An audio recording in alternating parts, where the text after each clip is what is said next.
Welcome to the Week in Mobile, episode number 2, recorded Sunday, January 30th, 2011. Quick! Someone get Nokia a parachute! In this episode, the hurt hits Nokia, RIM in bed with the competition, Kindle, Murdoch, Zuck sucks on SNL, good thing he's got a few bill. All this and much more. Right up. Well, this is episode number 2 of the Week in Mobile. We actually made it to episode number 2. My name is Rob Woodbridge. I'm one of your hosts. With me on some left side or right side, between each other, beside each other, is Anthony Risk, who is the co-founder of Zebu Mobile and the author of Beginning BlackBerry Development. Can be found at zebu.com.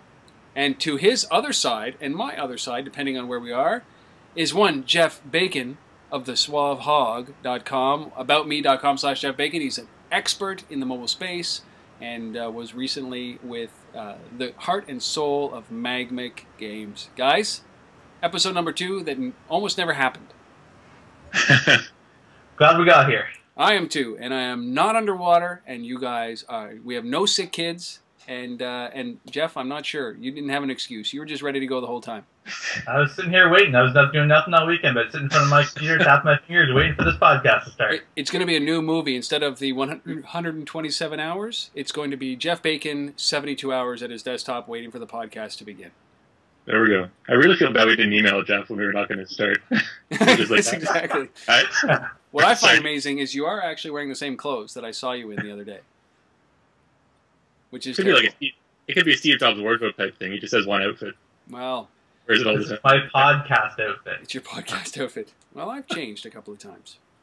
So today, it's Sunday instead of Friday, which gives us a little bit more of an opportunity to see how the actual week shakes out, which is interesting because some news happened on Friday afternoon and Saturday, but really none more so than what we heard last week from the single largest handset manufacturer in the world, Nokia.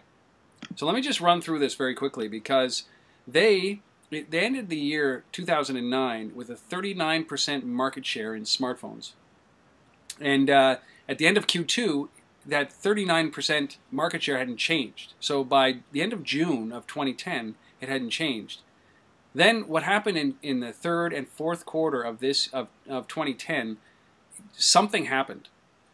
Somebody stopped buying something, somebody forgot to turn on a switch, and Nokia dropped to 33% in Q3 in terms of smartphone ownership and 28% by the end of Q4. So what we're talking about is an 11-point demise or destruction or catastrophe that happened in the second half of 2010 that leaves them not much further ahead in terms, the race is obviously shortening. The distance between number 2 and number 1 are shortening. I think that if you still add RIM or the number 2 and the number 3 companies together, it doesn't equal Nokia. But what we're talking about here is an 11% drop in 6 months. So, what were you when you heard this? What were your thoughts on this? It's pretty insane. That's what I thought too. Well, it's not. You know what? You could have seen it coming, right? Nokia. They're being squeezed on both ends, right? They've lost the mind share on the high end smartphones, right? To Apple, to Google Android, really great Android devices, and even to RIM BlackBerry's got a better mind share than Nokia. And on the other end, the feature phones are dropping too because they're the Chinese manufacturers and the East Asian manufacturers are competing the same quality and great innovation and just destroying them on price and on market access to the big emerging markets where the feature phones are going to be sold. It's amazing to me that it's taken this long for Nokia to have felt the impact of what's happening in North America in the smartphone market. That someone like Apple and Android and RIM are just demolishing everybody else. Nokia, who's heard about Nokia in the past 5 years, right? Who's thought about Nokia as a real? Man, I haven't owned a Nokia phone since like 1997 or something. It's amazing it's taken this long. I'm not surprised. Every quarter for the last 3-4 years, I've looked at what the smartphone market percentages are. in North America and in the world. And you see the North American shift to iPhone and to BlackBerry, and you see Nokia having basically gotten decimated within North America over the last 2 years. But outside North America, you really haven't seen quite that level of impact. You've seen them still trudge along, well ensconced in first place, pumping out new phones. You talk to people from Europe, and they're like, yeah, Nokia's everywhere. It's the biggest thing still. I don't know what you're talking about with this iPhone, Android stuff. It's Nokia. And every quarter, you're just kind of waiting. You're like, are they still there? Are they still there? So finally, when you see these numbers come out, I think it's finally like, wow, okay, finally we crossed that bridge. Finally, it's like, could be this tipping point where what we've seen in North America may start reflecting itself in other places in the world, where Nokia, going from the dominant manufacturer, is suddenly having to deal with really good competition, really good competitive phones that have more than just functional value, but also have brand value attached to them. Whether it's I love my iPhone, or whether it's I can't live without my BlackBerry, or whether it's the coolness of Android, Nokia now has to fight off all those different perceptions about the different competitors they've got in their home turf, in Europe and around the world. It's what astounds me is, as we've said, is that it's just taken this long to come to that realization. And you know what? I can't blame Nokia. Well, I can, but Nokia's got some really great hardware. They've always had great hardware. Their operating system is terrible, and I think that's where the ease of use, the usability, just not where it should be when it came to the smartphones. And I think that's really what the impact was. I think that's it. They didn't. The hardware, you got it right. Like, the hardware has been, so when the iPhone 4 came out, and Apple made a huge deal about FaceTime, and you had people with who were carrying around the Nokia, what were they, the N series or EC? I don't even know what the phones are called, but the phones that had front-facing cameras for video conferencing like 5 years ago. Yep. And they said, well, what's the big deal about Apple? Nokia's had this for 5 years. I could do this with my phone for 5 years. And the point is that nobody knew about it. Apple could pretend that they invented video conferencing, and 99% of people would believe them, because nobody had heard of a phone that could do video conferencing before. I think probably Nokia's got fantastic hardware engineers. They've got, from what I've seen, great phones. They ran, I remember 5 or 6 years ago, they ran Java. They were not Java native phones, but they ran Java apps way faster than the BlackBerry, which was a Java native device, right? Java is sort of the native thing, but they would do things like heavy number processing and cryptography and things like that way faster than the BlackBerry devices of the era. They had a WebKit browser, before Apple made it cool with mobile Safari, but just a colossal failure in marketing. Especially in North America, and I can't speak to outside of North America, but oh my God, if you got this and nobody knows about you, and they think Apple invented FaceTime, and they think Apple invented the WebKit browser and mobile devices, wow. How can you a screw up of that magnitude is just insane. And you hit on the nail on the head there, Anthony, which is marketing, which is Nokia was selling so many devices in so many places and had such a dominant position without, they were doing work, but without doing real marketing work, that they kind of, I think, got complacent. And they're like, well, do we need to market? We're selling how many 100 million devices every year? Like, why do we need to spend extra money on marketing? So they didn't really have to market their phones, and they could still sell them. And because they didn't have to, they didn't carve out what the brand perception should be for people, aside from, oh, I've got a Nokia phone. It was kind of like, yeah, oh, I've got a screwdriver. It works. I don't care what brand it is, and that's what I'm going to buy. So Nokia phones were, even from high end to low end, it was, okay, I've got a Nokia phone. It's going to work. It's going to be fine. But they didn't do any marketing to say why the phone was sexy. They had great hardware. They had a good platform, but they didn't need to actually convince people to buy a Nokia phone, just because there were so many out there and people just accepted that, if you bought Nokia, it was probably going to work, and it was probably going to be easy to use. And actually, I was just reading an article today that we didn't talk about before we got on here, but it relates to it, which is that Nokia said that February 11th, they are planning to announce a major shift in strategy for their platform. They said, this is a quote from them, Nokia faces some very significant challenges. The game has changed from a battle of devices to a war of ecosystems, and competitive ecosystems are gaining momentum and share. So they recognize the fact that the ecosystem around BlackBerry, the ecosystem around Android, the ecosystem around iPhone is far stronger, far larger than what they have around Symbian or their Obi store, which has gained a lot of momentum recently, but only recently. So they recognize the fact that what other manufacturers have done to compete with them is develop an entire ecosystem, not just a particular device. And whatever their shift in strategy will be, they're announcing February 11th. The speculation is that they'll start doing some Android or Windows Phone 7 devices. But whatever it is, they look to be recognizing the fact that, okay, we're going to have to change what we're doing. And they were probably waiting for this to happen. They're probably going, well, let's have a plan in place for when we suddenly have that market share dip that, boom, we can roll out and try and get it back. Well, I think that I think that the big challenge there, I don't think that they would have had 6 months of such kind of poor performance on purpose. And I know that they recently closed their music store, the OV Music Store, because poor take-up. But here's a segue for you guys, is that I always thought that, well, there's two things. The first one is that it just shows you how less important hardware is versus the software layer in that ecosystem. I think that people fall in love with the hardware, but they also fall in love with the usability in the software side. So that's one side that's very clear here, because Nokia has had great hardware for most of its existence, way better than anything that I've ever seen. The software just hasn't been there. Marketing plays a key role in that. The second point, and here's the segue. Get ready for this one. I always thought that RIM would be the perfect company to acquire by Nokia. I thought that Nokia should buy RIM because RIM owned the enterprise market in North America, wanted to get into the enterprise market in Europe. Nokia owned the consumer market worldwide, pretty much, and wanted to get into the enterprise market in the United States, or North America. And I thought, what a perfect marriage. But now, I'm not so sure that it's not going to be RIM that buys Nokia to get into that exact same market. And that's speculation. Don't buy stock on that. But it leads us to our second story, which is, listen, what is RIM doing? We've got some great juicy rumors that are coming up. I mean, BoyGenius comes out with this and followed up on BlackberryCool.com, Crackberry.com.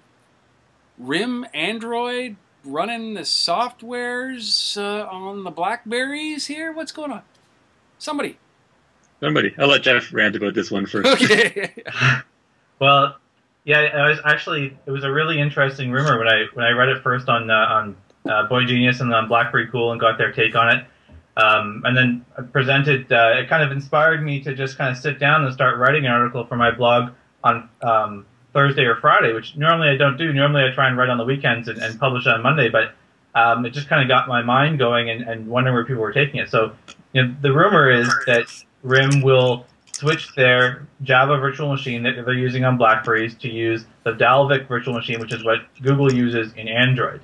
And so the implied implication from that would be that Java apps written from Android could be run either without modification or with only small modifications on BlackBerry devices, which is obviously a huge opportunity for taking a lot of the ecosystem that's been developing around Android and just immediately porting that over to BlackBerry. So you almost bring an ecosystem over with you. Even though BlackBerry has a pretty strong ecosystem as it is, there's definitely a different ecosystem of people that are looking at Android than are looking at BlackBerry right now. And I think that if RIM were to take this path, it would be consistent with some of the decisions they've made recently by, basically handing over the initial development of playbook stuff to Flash through Adobe.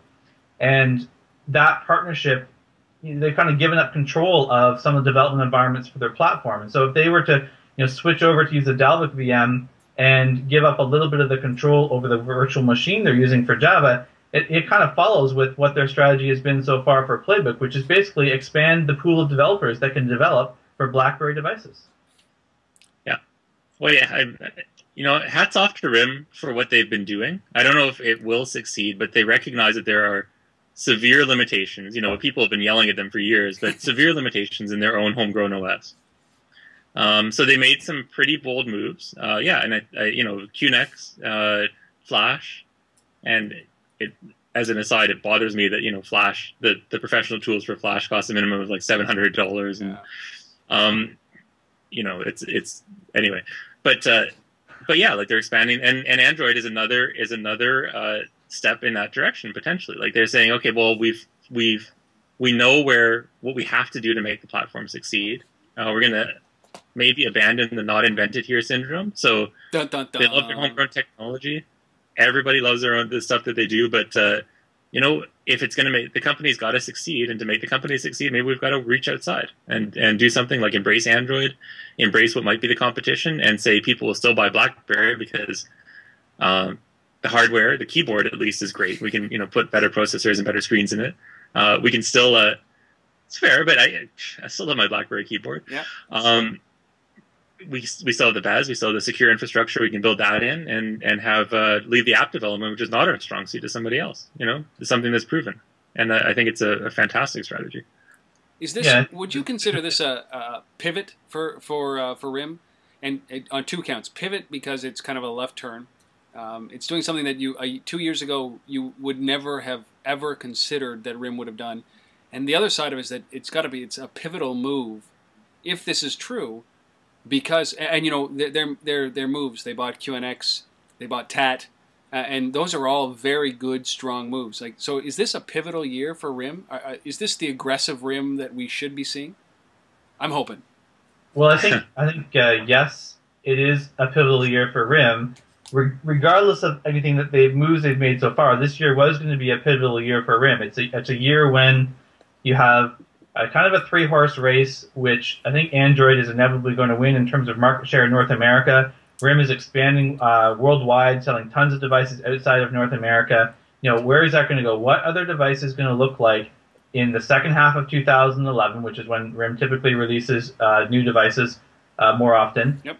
What are those devices going to look like to compete with the high-end Android devices that are coming out, and the iPhone 5, which probably going to be an iPhone 4 with a couple of tweaks to it, so it's not that hard for RIM to catch up to that. But what are they going to do to expand the perception of their devices to encompass not just business users, to get consumers even more than they're getting right now, and get developers on board as well, so that developers don't have the perception of RIM as difficult to develop for? That's a real key for them, and that's one of the strategies around taking the QNX OS to kind of reboot their operating system strategy, using Flash because it's an easier development environment to use than digging into Java. The Dalvik VM may not be any easier to use, but you may have a whole bunch more people that are already familiar with it. So, it's not about replacing their entire OS and devices with Android OS and devices. It's about, finding groups of developers that use particular technology that they could bring that technology over to their devices, expand the developer group, and then expand the devices that they're providing to customers, so those devices are more attractive to customers and to developers, and developers go where the customers are. Now, what about this? What about what happened recently, which was just actually this week, where RIM was knocked out of the top 5 in hardware manufacturing. So it's owned obviously by Nokia, but Apple's in there, but RIM was knocked off the top 5 down to number 6 by, I think it's a Japanese firm. Pardon me, I don't remember who they are, but they make $30 or $40 phones in a huge market. But they knocked RIM right off, and I don't know if anybody looked at that as negative. I know that their stock price took a hit, but is that, are they worried about that, or do they realize, like Nokia, that maybe being a device manufacturer isn't the greatest thing? It's the ecosystem. And are we speculating here? Well, it's interesting. I hadn't seen that. Is it by number of devices that are shipped? It's shipments. So I mean, that's arbitrary again. It could be they could be shipped but not bought. But this was an IDC report that came out, and I think that they actually do shipments. They don't do purchases. But so yeah, I guess they're harder to track. Yeah, I think RIM is looking. So it's interesting that it's starting to hit them, because I think RIM short term is a lot stronger than a lot of people believe that they are. They have obviously a lot of strength in the enterprise, but they also have a lot of strength among younger users who love BBM and love to text and love the form factor and the price of the cheaper BlackBerry models. But yeah, so the lack of an ecosystem is going to, and I mean, they have an ecosystem, and as we've said, it's probably stronger than all but iPhone and Android. Yep. But it's going to catch up with them. Like at some point, someone's going to put out a comparable Android device with a nice keyboard and cheaper than a BlackBerry, and it'll catch up with them, and they know that. So, or there's going to be an app that everyone has to have. maybe it's not it's not Angry Birds or Fruit Ninja or something, but it's gonna be something that all the kids have got to have, and it's gonna do something, have an impact on RIM. So they know they have to expand that. I think longer term it's gonna hurt them. It's interesting that there's an impact now. I don't know if that's the beginnings of that, if it's just some if it's more reflective of a global trend, like that there are more cheap handset manufacturers. If they're talking globally, I think it's something more like that. Like there's just more cheap feature phones being sold in other countries, and that's probably what's knocking them off. It does surprise me if Apple's in the top 5 as far as the number of shipments, because Apple's very premium. But I don't know. Yeah, I think that it's interesting. As much as RIM doesn't like people to compare them against Apple because they consider themselves in a different demographic, different market, I think Apple and RIM are comparables in terms of they're companies that make all their own hardware, all their own software, that run their entire ecosystem. Yep. If you're looking worldwide at device manufacturers, in between LG and HTC and Samsung and Motorola and Sanyo and Sony Ericsson and whoever, like Nokia, there's tons of manufacturers out there, and lots of people like their phones, and lots of people look at their shipment numbers and say they look good.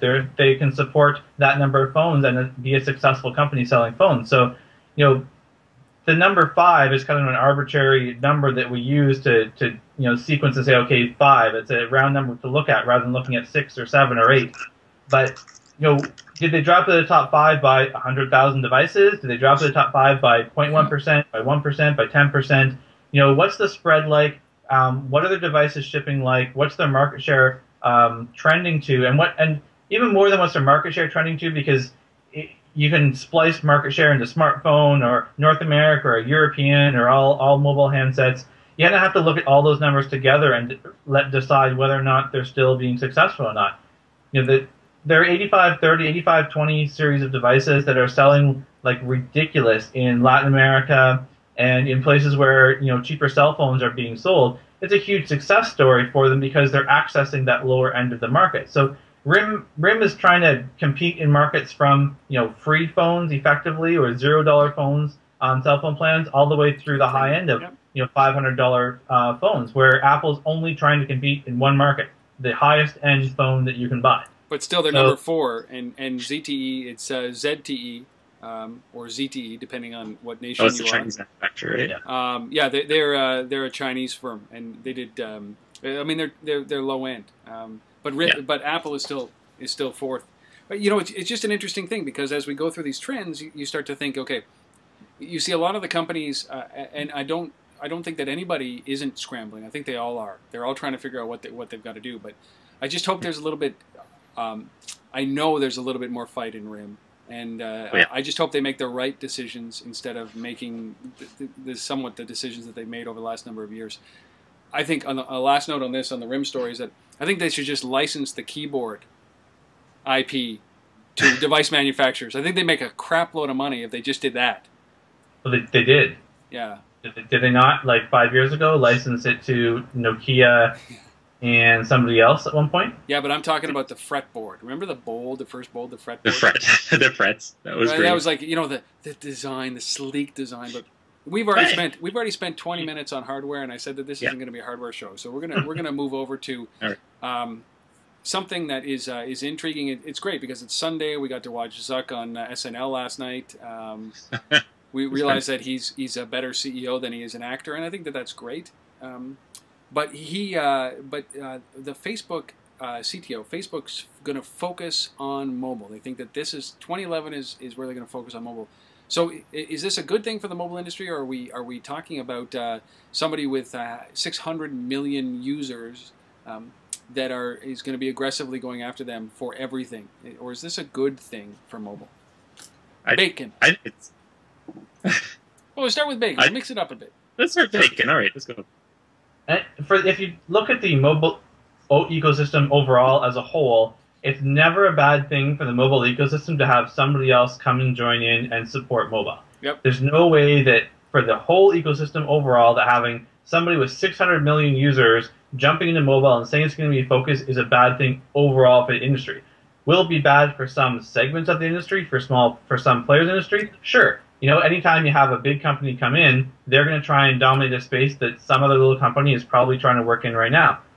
I think the biggest impact they're going to have is in bringing the demographics of the user base they have over to using mobile as a forefront of the way they access their services. So the biggest impact Facebook is probably going to have by trying to focus on mobile and getting people to use their phones and their mobile devices more often to access the site that they access more often than any other site on the web is going to be the familiarity that it will bring for people of using their mobile devices even more so on a day-to-day, on an hour-to-hour basis. And people who can figure out a way to capitalize on that wave of user familiarity with mobile are going to be people that can ride the wave of Facebook's success within mobile versus people who are trying to compete with Facebook users right now, get their eyeballs, sell ads to those. They're going to be people that are going to have to kind of scratch their heads and go, okay, how can we keep some of these eyeballs on our sites even though Facebook is going to steal them? Yeah, you know, one of the great things about this is that I know that what they're talking about really is about, as we discussed before, harmonizing the look and feel and the experience across all platforms. And there isn't an iPad app out there. Somebody else has created an iPad app and they're charging $1.99 for it, or it's free with ads. They do have an iPhone and a BlackBerry application. But I guess it's about harmonizing the way that look and feel is. And you know, there's got to be a larger play here. And I think that the big play for Facebook is that once they harmonize all of these experiences, they're going to harmonize the advertising dollars right into their bank. And they've got to be thinking the same way that Google is around the Android platform, that the only reason, as we discussed last week, the only reason Apple's really, or Google's really getting into Android is they have to, because 1 billion people using the Android operating system is really good revenue when it comes to advertising. And it's got to be the same thing playing in Facebook. It's smart. What do you think, Anthony? Is that you think that's what they're doing? Totally. So we said, I think we said this last week. The reason that Facebook has to go into mobile, well, I mean, one of the big reasons is that they're just running out of web users, right? They're that big that they're running out of landline internet users. So there's going to be a point at which the marginal growth that they can get from people who are not using mobile devices is going to be so small, and maybe at that point, that there are more people using mobile as a primary way to access the internet that are going to be interested in Facebook. But I think Facebook, where they might come into competition with, the people that might come into competition with is people like Apple and Google with iAd and with AdMob, because Facebook will run their own ad service. They might come into competition, and I don't know how Apple will deal with this, but I mean, Facebook has rolled out their Facebook credit system across apps on Facebook, which that might come into currency, right? So which might I mean, I guess they could do it through in-app purchases on the iOS store, but it might rub the big players the wrong way. But for the smaller players, it could be a huge enabler. I mean, look at Zynga is a multi-billion-dollar company built basically on top of Facebook, right? And there have been a couple of others like Playfish and a ton of social networking games, mostly built on Facebook. So they're a huge enabler, right? They're not, if you're doing something that's in direct competition with them, if you're the guy who built the Facebook client for iPad, right? Well, sorry, Facebook's going to come in. They're going to crush you with their free version. It's going to be better and better support, and everyone's going to use that. But that's coming, and whoever did that, whatever the company that made the Facebook client for iPad has made a bunch of money at this point, so they're fine. If you're idiotic enough to build another general purpose social network, Facebook if they haven't already crushed you, which they probably have, they're going to crush you. But if you're building something that's going to live on top of Facebook, that's going to work with Facebook, that's going to use Facebook for something, then it's great. I mean, I'd be interested to see if Facebook in some way could open up. Well, they have sort of opened up their APIs on the mobile platform. Yeah, but do it better. A platform. Yeah, Facebook is a platform, and it's great for independent developers. It really is.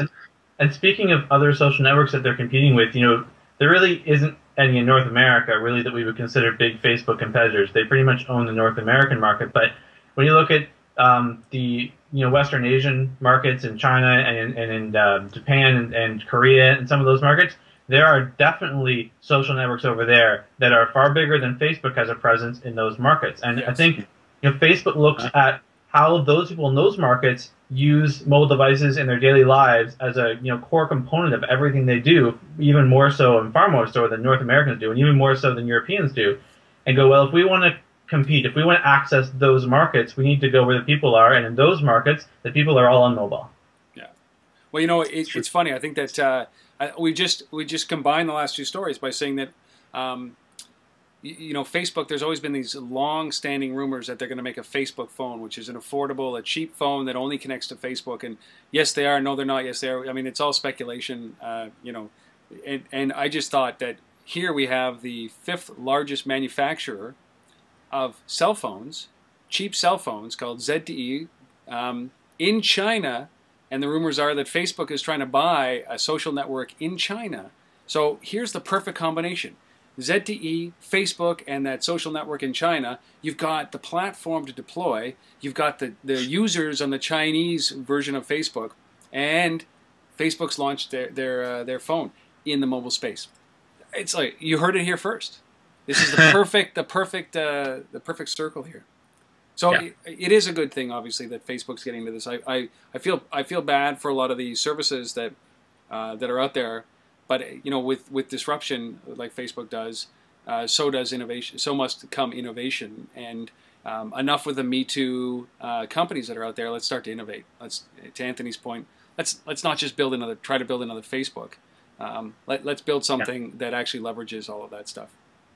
Yes. So the other big thing that happened, and we'll go a little bit faster now because the other big thing that happened this week was the PlayStation coming out with the pretty cool, what is it, the pretty great PlayStation, the PGSP or whatever the heck it was called. Next generation platform, NGP. NGP, yeah. The really cool NGP, great name. It looks like a PSP to me. It smells like a PSP to me, and it plays games at a huge frame rate and a beautiful screen. So can this actually save that platform, do you think, Bacon?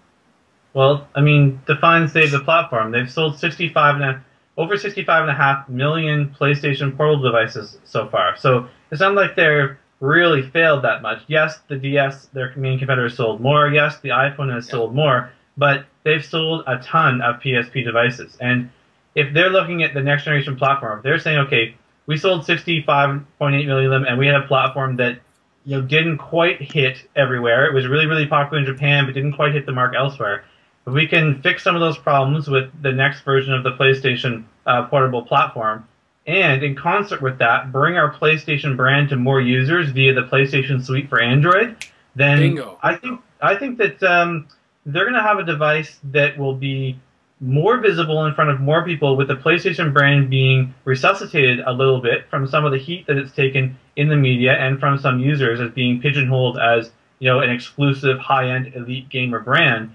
By accessing the Android market and bringing the brand there too, I think they'll be able to get people to say, okay, I'm playing PlayStation games on my Android device and they're okay, but instead of spending $1,000 on the high-end Android device, I'm going to spend $300 on the PlayStation Portable 3 and play not just the games I've been playing, but access a whole another world of games that aren't available on my Android device because it's not built to be a PlayStation 3, which is, you know, PlayStation Portable, I should say, which is practically a low-end PS3 in a handheld device. Yeah. Do you think that the failure here, not the failure, like, you know what, anytime you sell that number of devices, it's not a failure.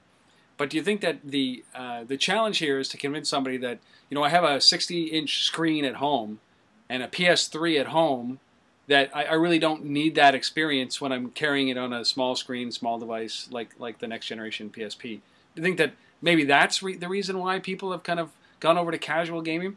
Because we're talking about one of the Read Write Web's top 10 trends in mobile for 2011 is that casual gaming will continue to boom. And I think that that's just because people, you know, I don't know a lot of people who will, until there's that 3-screen switch where I can play on my PSP and then jump to my PS3.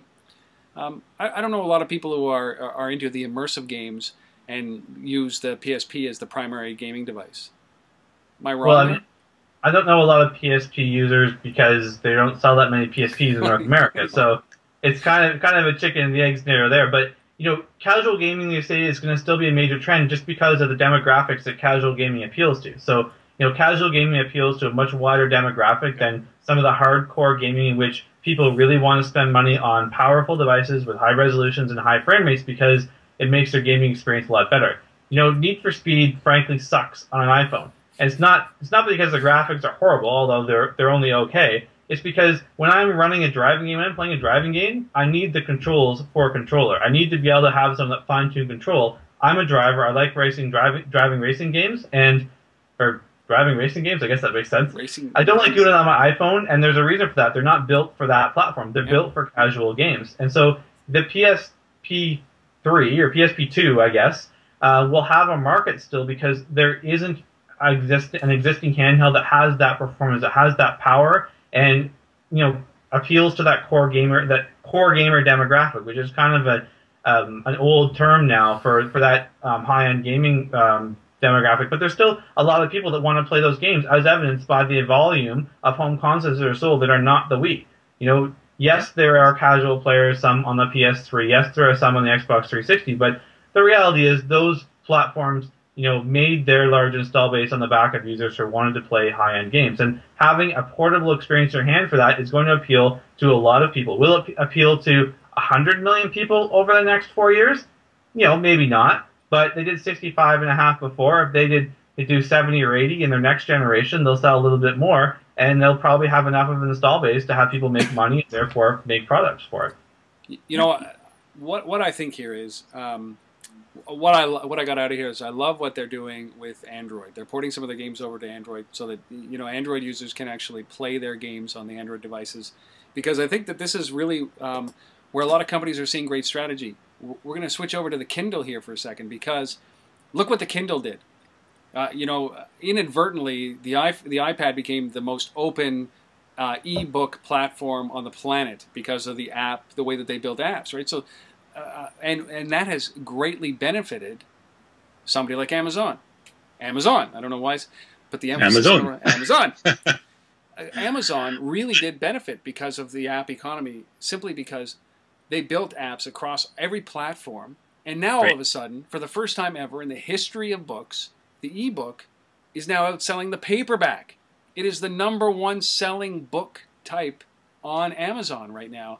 And it's all because the Kindle just said, okay, we got our hardware, but the software can run on anything, and it just distributed it and made this. They focused on where their revenue is. So I think that this is beautiful, and that's why I love what PlayStation is doing with Android, and I'd love more of that. It's smart. Yeah, and you're right. It's the same thing, because Kindle has got that's the best ebook reader. Yep. So if you're going to buy, from the ones I've seen, is the best one. But you're right, is the brand extended everywhere. So I'm going to read, I've got the Kindle app on my iPad, and I've tried reading a book on it, and it's okay. But if I really get into it, and I've got a bunch of ebooks on Kindle, oh god, you can't read more than 10 pages at a time before your eyes burn out on you. Yeah. Reading on the iPad with the backlit LCD and everything, which is fantastic for almost everything except for reading books over a long period of time. But yeah, it's the same thing. It's fantastic, and I think that the one thing on the because I just want to jump in on the PlayStation. Yep. So the one thing that could really eat away PlayStation sales is that time killing aspect, right? So it's going to be the people who bought a PSP or a DS because they're like, well, I got a lot of free time, or else I need something to do in the back of class while the prof's lecturing about whatever in the front. But it's these people now, now they already have an iPhone or an Android phone or something like that, and they're thinking, well, I can play games, they're not as good, but Need for Speed kind of sucks on the iPhone. But it's good enough. It'll come to ignore the teacher.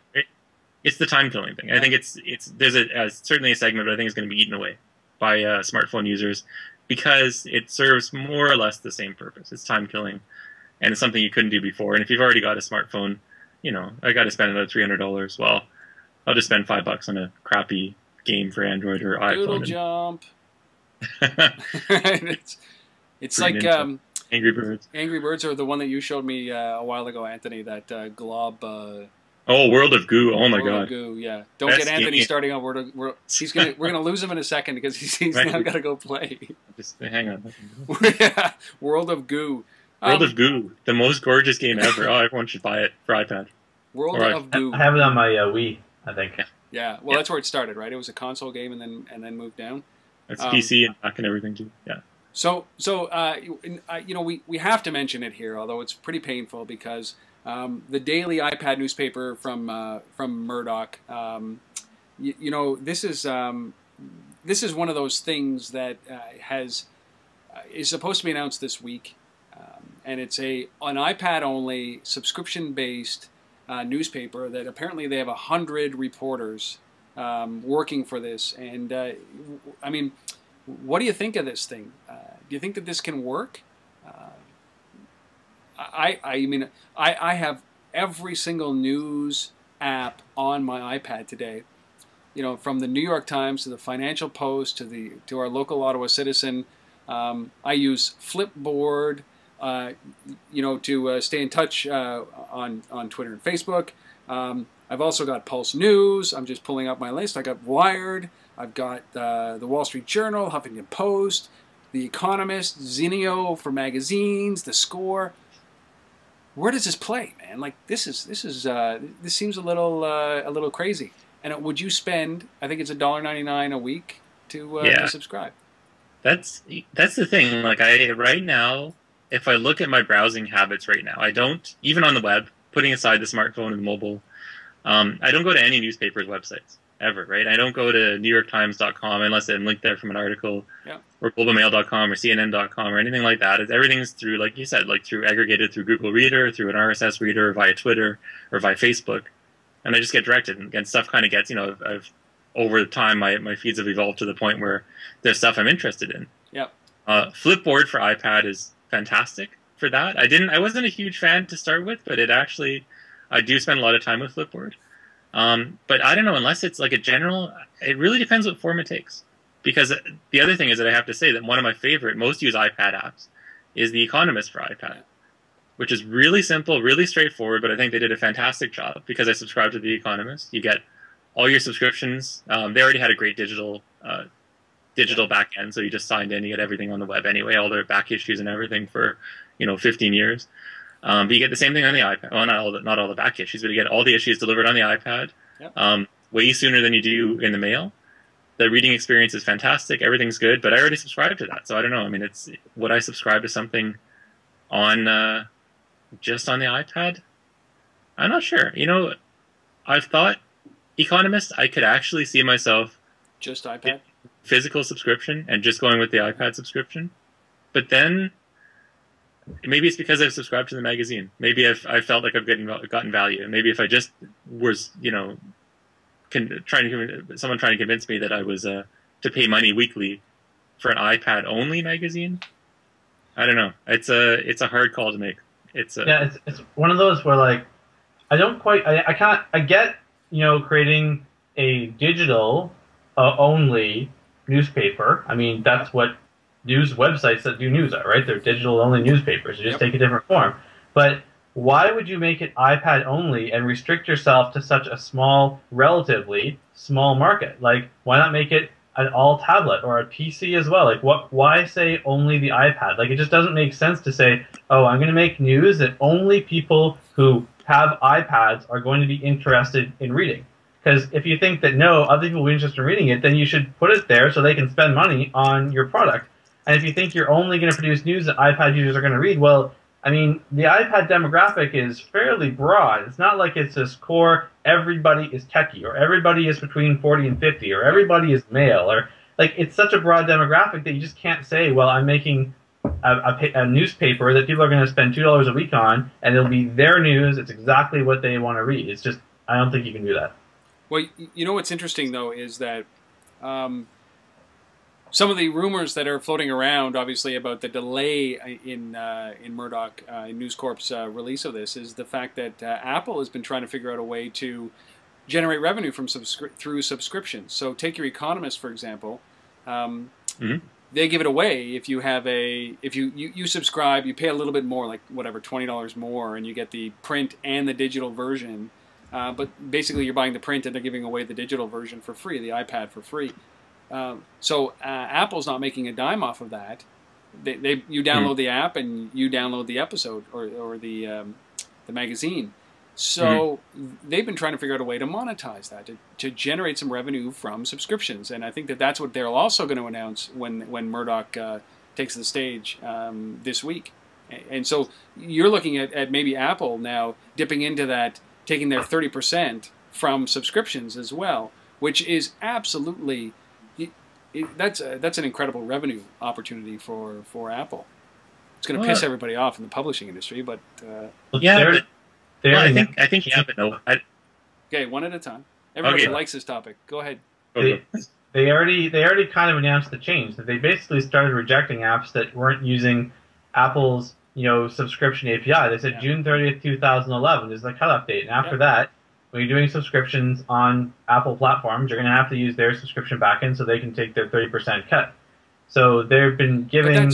But that was much more for app subscriptions. Like I subscribe to a Fit app called Fit Builder from Pump One, and they charge me $6.95 a month subscription. And what's the difference? You're paying a subscription fee, whether you're paying it for an app or paying it for a newspaper. Yeah. It's a purchase that goes through a system that may not be Apple's right now. Apple's saying, no, you're going to do a recurring purchase. You're going to have to go through our system. It doesn't matter what you're paying for, whether it's apps, whether it's newspapers. And I would say, no, it's not just apps. It's, in fact, more towards the newspaper subscription side that they're focusing it, because they've given such a long notice to please their publishing partners. Yeah, but what about Anthony's Economist?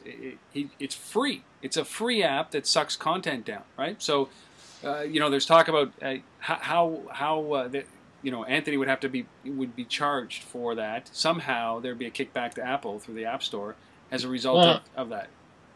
I think there has to. I'm not sure if there has to be, because something like that, you could say the same thing about a mobile banking app, right? So there's all kinds of things I pay fees to, right? You know what I mean? There's all kinds of places I pay fees, and Apple's not going to go. That's insane, right? That's a good point.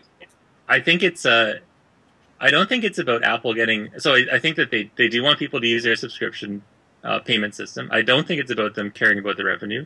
I think everything Apple does is about platform lock-in. Yep. Well, two things. One, it's about platform lock-in, because I think Apple is still a hardware company. I think they do make money from the apps and from media and subscriptions and in-app purchases, but it's tiny, right? It's, out of their $26 billion in revenue, it's like $1 billion or something, which is, it's tiny, and it's all margin, but it's not going to grow that big compared to hardware. It's just the Untether.tv revenue, right? That's it. Yeah, it's chump change. Yeah.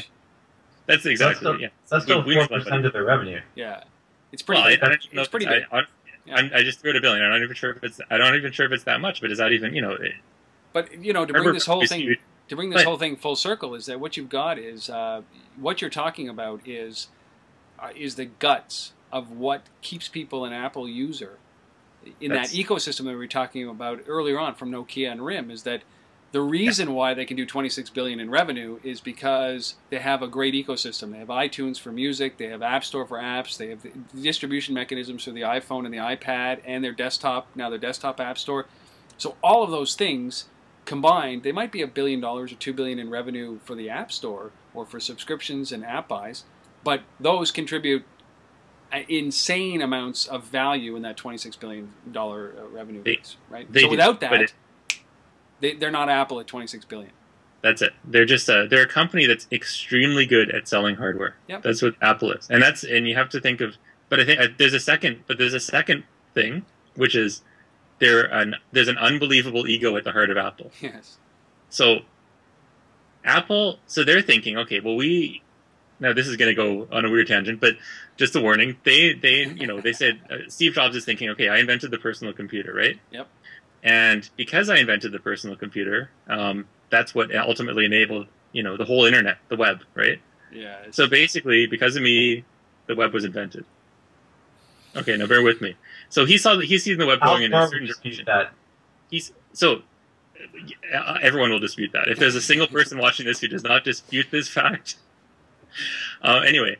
So he sees the direction. I think this is the whole Flash thing with iPad, right? Yeah. He's thinking, well, look, the web evolved in a certain direction, but I invented the web once.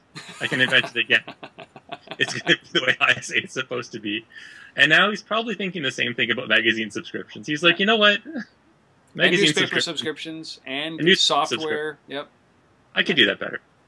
What? I'm going to show people how it's done, and I'm going to force them to do it my way, because I know the best way to do everything.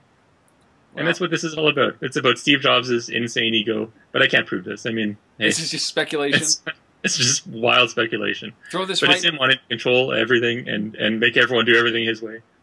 throw this right next to the Android running BlackBerry that's coming out in the fall. I think that you're probably righter, if that's a word, than the likelihood of seeing an Android apps on a BlackBerry by the end of this year. I do want to bring it back here because we mentioned this a second ago, which was Read Write Web came out with these top 10 mobile trends, and we touched on one which was casual gaming will continue to grow, which I think is a no-brainer. But one of the things that they did say, and we'll end this podcast on this as we go through this discussion, mobile will mean more than mobile phones. So we've heard of Wired magazine, and a lot of analysts have been covering this thing called, and even SAP. Is it SAP? It wasn't SAP. It was another company, a large company that said, "Listen, it's the Internet of Things. There's there's going to be 10 million connected devices by the end of this year. So our thermostat and all the way down to our car, to the devices that we carry in our pocket." They're saying that mobile in 2011 will be more than just mobile phones. What do you? I mean, is this something that you guys foresee, or are we just projecting too much and giving too much credit to people who haven't adopted mobile yet effectively? Well, I think that, I interpret that to be more along the lines of what the bleeding edge of mobile will be. Yeah. So when people say mobile, so far they've meant mobile phones mainly because that's been what people have considered mobile stuff. That's been what they carry with them all the time. And that's been what they're accessing the first mobile services on. When people make a mobile service right now, they're making it for phones. Yep. As we move forward, as not just the iPad is out there, but Android tablets come out there, then Playbook comes out there, this whole new wave of other devices that people are going to have on them on a regular basis. More frequently than a laptop, but less frequently than a cell phone. When you're looking at those extra level in there, people are going to say, okay, mobile now means more than phones, because now when people make mobile services, they're making them for more than just phones. And as you add the next level of platform on there, whatever it might be, iPods, the PSP2, for example, Yep. if it's a more connected device, and they say, as more devices become more connected, that are smaller and easier to take with you than a laptop is, the definition of mobile is going to increase to include those devices, and people will start saying mobile and expect more from what that mobile service will be. When they say, do you have is your service mobile? Is your business available on mobile? They're going to mean more than is it available on your BlackBerry or on your iPhone. They're going to mean, is it available on whatever device I'm going to pull out of my pocket or out of my briefcase right now? I think that that's probably as accurate as you can get it. And I think that even the term mobile, it was said last week, will become obsolete, obscured, and we'll have to come up with something. It'll just be like breathing. We don't talk about breathing, but we all do it. And we won't be talking about mobile in the coming years, as mobile will just be all connected. But I agree, it is the bleeding edge. I mean, they're talking about cloud connections and syncing data wherever you go. And you know what? The average human that I know, like if I look around, doesn't care about that right now because they've still got feature phones. And I think that we'll get there. We will.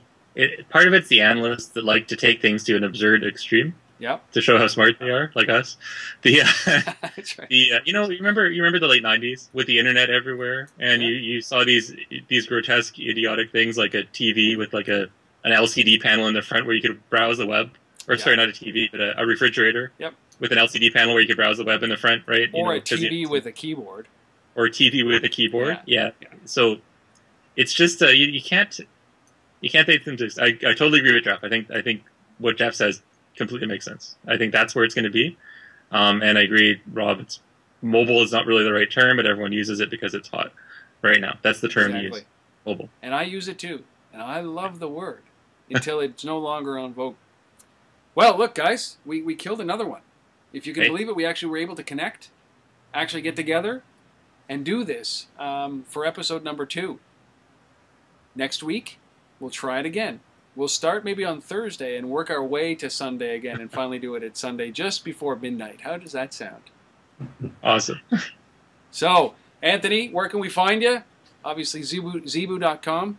Zebu.com, and I'm going to say thinkingblackberry.com is my blog, and or Google Anthony Rizk, R-I-Z-K. Yes. And or ZK for fellow Canucks. And thanks. And A-Risk on Twitter. Bacon, Bacon, not the Suave Hog, because there's nothing there, but it's aboutme.com slash about.me. Slash Jeff Bacon. If you go to about.me/Jeff Bacon, there's links to my Twitter there, which is at the Suave Hog. There's links to my blog there, and LinkedIn as well. So yeah, and if you don't know, Jeff writes a very detailed, in-depth blog posts that you should be reading, and so go to about.me/Jeff Bacon. Of course, I'm Rob Woodbridge. You can find me anywhere the internets are, robwoodbridge.com or untether.tv. I'd prefer you go to untether.tv and learn about this great industry we call mobile. And you'll see over 200 interviews with mobile entrepreneurs from around the world who are actually creating change and innovation. Go to untether.tv. It's probably where you found this podcast. Gents, been a pleasure. Glad we could do it. We'll see you next week. See you next week. The Week in Mobile.